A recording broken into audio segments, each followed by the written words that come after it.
Hjalte Froholdt, who just got a new deal with the Arizona Cardinals, is joining us right now on the Arizona Sports Line. Hjalte, thanks for the time, man. How's it going? Good. How are you guys? Doing well, Doing Hjalte. really good. How does it feel to just have some stability now? I mean, everybody kind of bounces around in the NFL, but to now know you're a Cardinal for the next few years, that's got to feel good. Yeah, no, that's awesome. Definitely. I love it here. I love this team, and I love the trajectory that we're on. So it's definitely exciting. Hjalte, were you surprised by this? When exactly did they approach you, if you don't mind me asking? Well, my agent kind of deals with all that stuff, so I just try to play ball, but we've been in talks for a little while, and then I'm happy that we can get something figured out here in the end. Hjalte, you've been here for a year. It seems like the chemistry with Kyler clicked pretty quickly. Obviously, we have a history with Drew Petzing and even Monty Austinfort.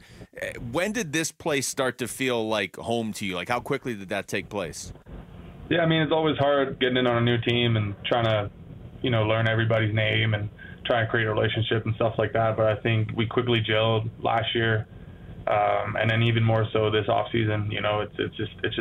It keeps getting better and better. So, I'm just really stoked to, with my line room and with the whole offense as a whole and the whole team as a whole. I'm just super stoked. So don't got enough but good things to say. Yeah, no, on that note right there, Hjalte, talking about this offense right here, what do you like most about this offense?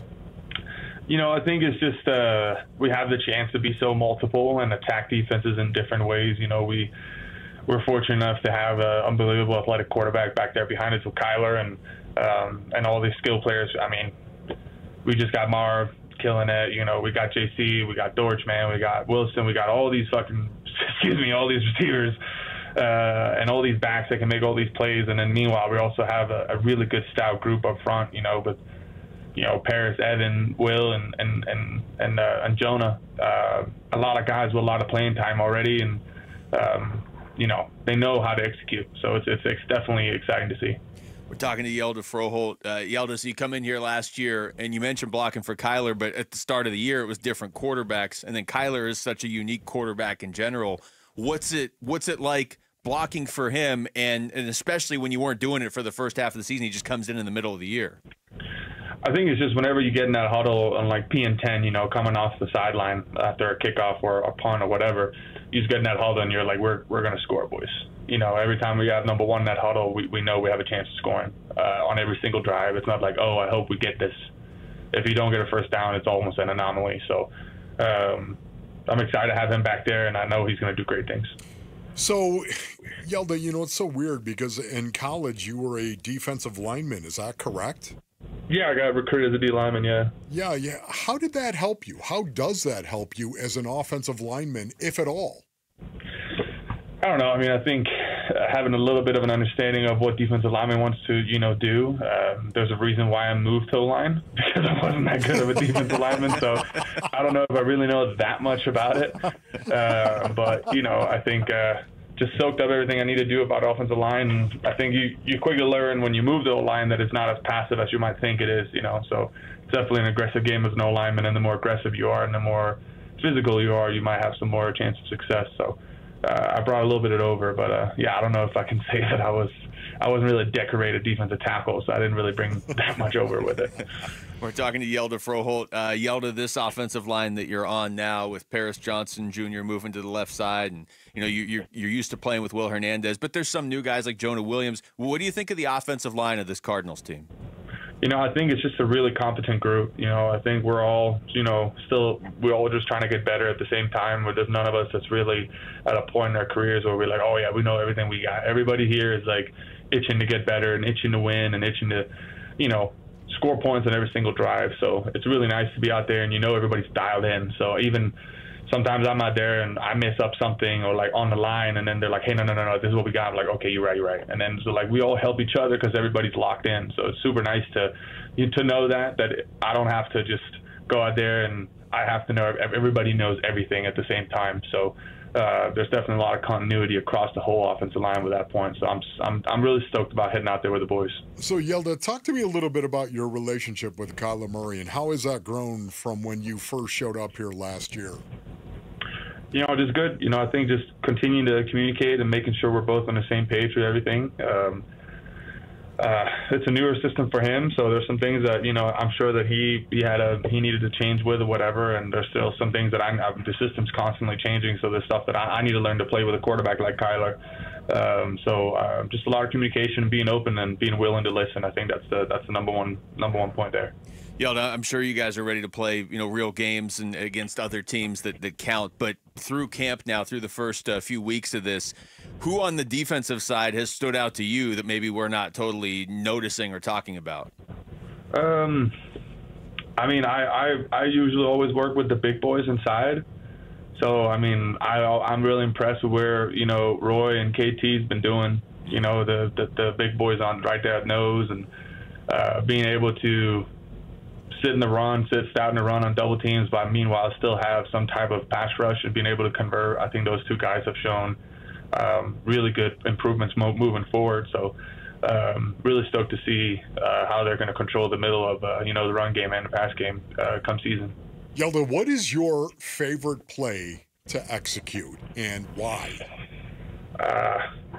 Do you have one? Pull me, coach. Get me out in space and let me work with the DBs. That's fun. Boy, that is so cool. No, honestly, I used to love power. Power was my favorite play. I was a fullback, of course, Hjalte, and that meant I got to kick out the end man on the line of scrimmage. Go into a little bit more detail. Tell people why you like to be pulled. I'm a big fan of pin and pull schemes, so G schemes, usually what it's called around the league. So you usually cut the defense with it. You get some down blocks on the front side of the play, and then you pull usually two guys, preferably the guard and the center.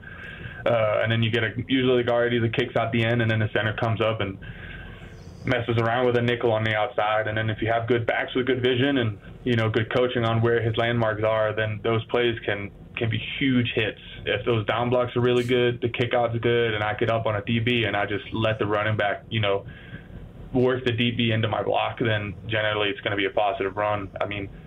8 or more yards or whatever. I know 4 more, I'm happy with it, but I think any type of G scheme has a chance to go explosive. Yeah, that gap scheme, that power scheme right there. It's very, very physical. And you know what?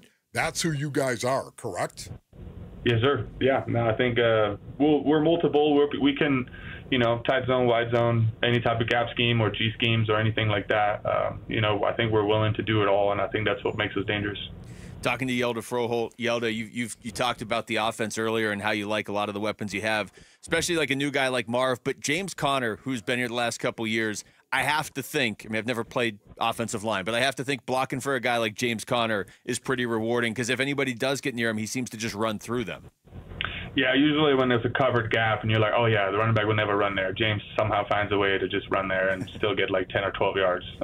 So that's always fun whenever every gap's covered and he's like, screw this, and he still gets an explosive. So I think sometimes a lot of people undervalue a really good back, especially a guy like James. You don't always see it on a stat sheet because you just see yards, but all the hidden yardage that he broke a tackle 4 yards in the backfield and still gained 12. Well, yeah, it might be or 4. That might be a 4-yard gain, but it's truly an 8-yard swing.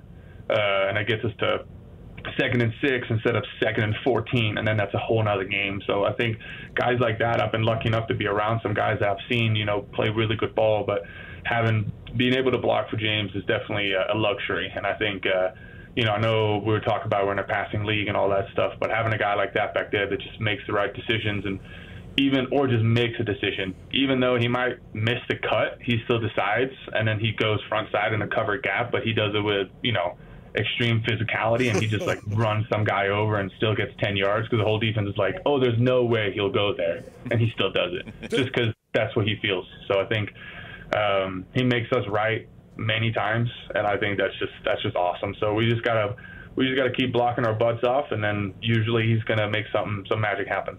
Hjalte, as a fullback, of course, I used to block for a guy by the name of Jerome Bettis. I don't know if you've ever heard of Jerome Bettis, also known as the Bus. Okay, yeah. And I can tell you, every time we'd get in that I formation as a fullback, once again, man, and I knew it was an ISO, I knew he was coming right up my back. Do you guys ever think about that with James Conner as well? Because you know how physical he is and the way he'll attack that line of scrimmage. Yeah, you never know with James. I think that's what makes his game really, lethal. It's because he's not afraid of lowering his shoulders and running down A-gap or right up our backs if he needs to get the yard. But at the same time, he's not scared of bouncing it and making someone miss in the hole. So I think that's what it's hard to play linebacker, or playing tit for tat with James, because you never know, is he going to try to run me over? Is he trying to, break my ankles? So, I'm not really scared. I'm stoked about it. Anytime we get a first down, even though he might have to run me over to get there, I'm stoked about it.